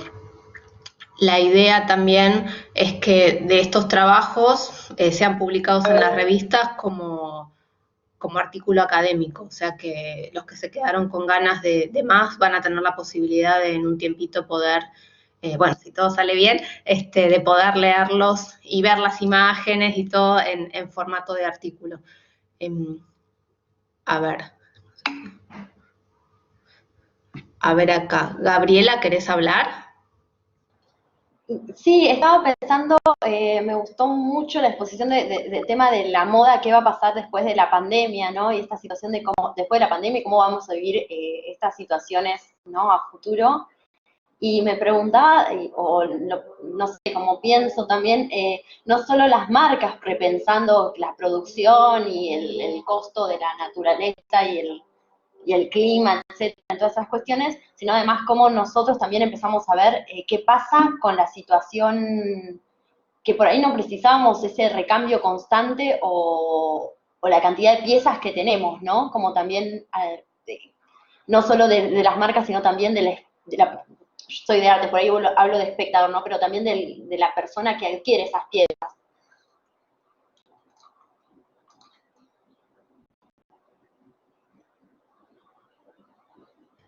Totalmente, totalmente. Se abren un montón de preguntas, de procesos que parece que se están acelerando. Bueno, Eugenia Correa lo mostró muy bien, todas preocupaciones que venían previamente sobre la sostenibilidad y que la irrupción de este contexto, bueno, me parece que un poco acelera ese proceso. Acá en el chat alguien pregunta, dice, no sé si alguien puede expandir un poco acerca de los procesos de colonización en la moda, especialmente en los casos de apropiación cultural de diseños nativos. Si alguien quiere contestar. Perdón, Lau, ¿puedo hacerle un pequeño... Obvio, sí. Una pequeña devolución devolución o comentario, me gustó esto que planteó Gabriela. A mí me parece que todavía es pronto, es muy reciente y lo estamos viviendo, digamos, no es que pasó, estamos en todo esto, ¿no? De toda la movilización, el recambio, la reconfiguración de todo. Y creo que las marcas todavía no tienen claro cuál va a ser el rumbo. Creo que están empezando como a ver si hacen desfile, no hacen desfile. Ahora hay marcas que dicen, bueno, ya en septiembre vamos a hacer nuestros desfiles presenciales. Bueno, digamos, algunas que dicen no, como mencioné lo de Gucci, que ya dio de baja esto de las 5 colecciones o de las 4 colecciones que hacen. Creo que todavía es reciente, pero sí también desde el lado del consumo, que lo mencionabas, y está bueno, también hay toda una concientización que empieza a darse, de replanteo y reclamo a las marcas, ¿no? De cómo confeccionan, en qué condiciones, qué materiales, eso nomás. Gracias, Clara. ¿Querés hablar? No, sí, a mí me parece que no es inocente tampoco lo que sucede. Creo que hay una realidad material y es que las cadenas de suministro se rompieron, ¿no? Digamos, en diferentes lugares China tuvo que dejar de producir, vos un poco, Eugenia, lo contabas al principio. Entonces, yo siempre creo que hay como una dimensión simbólica y a la vez hay como una dimensión material que nos está mostrando que, bueno, o sea, hay un problema productivo también, digo, acá en Argentina las tejedurías no están pudiendo tejer, entonces recién los conflictos dentro de el año que viene por ahí, algunas colecciones no se lance la temporada como se espera, porque realmente están rotas las cadenas de suministros. Digo, me parece que es buenísimo, pero que también hay una dimensión, que no es solo simbólico, que hay una dimensión recontra material que se expresa desde otros lugares que son mucho más, no sé, pienso como me sale perversos, pero digamos, como mucho más capitalistas en ese sentido, que solamente la buena conciencia de los diseñadores, ¿no? No. Claro, total, no había pensado en la cadena de producción, ¿no? Como increíble, no solo yo estaba pensando en el consumo, pero es cierto, hay que ver cómo se replantea ahora todo el tema del, ¿no? Digamos, el tema de la labor, el trabajo, etcétera. Increíble. No sé, me parece un tema como súper complejo y nada, que estamos viviendo en vivo y en directo, ¿no? Como...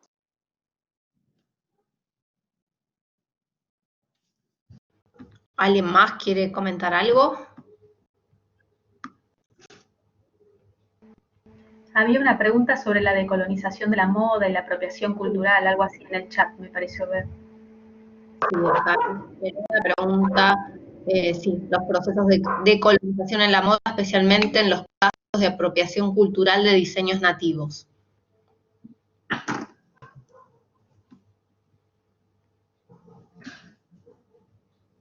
Yo en esa línea tenía otra pregunta, por ahí ayuda. Veo que muchos hablan de las palabras de arquetipos, de artefactos y citan a Fernández. Quería saber quién era y cómo lo comparan con... Hay otro autor que habla de... Martín Juez, que habla también de antropología del diseño. Nada, 2 o 3 personas diferentes nombraron la figura de arquetipos en el diseño, hablaban de arquetipos biológicos, de arquetipos culturales. Quería preguntarle sobre los autores y cuál era, no sé, me parece que también dialoga con la pregunta sobre la apropiación cultural, si hay algo de eso en relación a los arquetipos hegemónicos o contrahegemónicos. Fernández es Claudia Fernández Silva, que es una diseñadora industrial mexicana. Hizo una tesis de doctorado sobre el vestido como artefacto de diseño, que tanto la citan. No sé si alguien de Ecuador quiere agregar algo.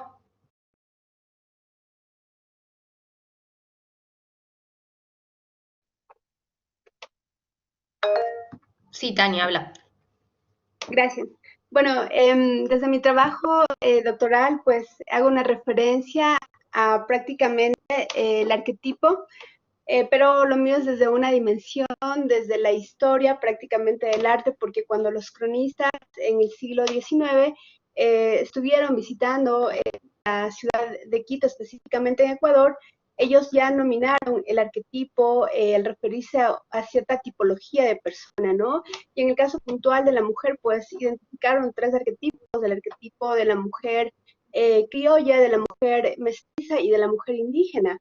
Y pues precisamente esto dentro de la tesis pues lo hacemos comulgar con la teoría del vestido, como bien lo citaste hace un momento, Laurita, pues expuesta por Claudia Fernández sobre el vestido como un artefacto del diseño, cuando se convierte el objeto del vestido en artefacto, cuando logra pues tener una interfaz, una interrelación entre el contexto, el usuario y el devenir que llega a ser como consecuencia hacia el objeto. En ese sentido, pues hacemos este relato del vestido y pues a la vez también planteamos la dimensión compleja que podría tener el vestido al ser pasado hacia el artefacto, siempre que este pues cumpla ciertas funciones, como la función práctica, la función técnico-productiva, que también se refiere a ella, pues Fernández, y también pues la función simbólica, que en este sentido pues nos permite a nosotros tejer esas significaciones con el vestido pues siempre, y en este caso puntual, pues ha sido y es un símbolo de estratificación social. Eso es, gracias, Dorita. Gracias. Bueno, nos queda un minuto y se va y se corta. Bueno, nuevamente les quería agradecer todas las exposiciones, la posibilidad bueno, en esta nueva normalidad, en este contexto, haber podido dialogar, escucharnos. La verdad que me gustó mucho. Bueno, yo me pasé bien, fue un gusto. Y esto de poder juntarnos de Tucumán, Ecuador, Buenos Aires, bueno, acá hay gente también que está siguiendo desde Europa. Bueno, dentro del contexto, la parte positiva de poder socializar y escucharnos y compartir los trabajos. Bueno, si hay ganas de más, esperemos que pronto esté la publicación para fin de año, principios del año que viene, y bueno, poder seguir en contacto en otros espacios. Muchas gracias, espero que la hayan pasado tan bien como la pasé yo.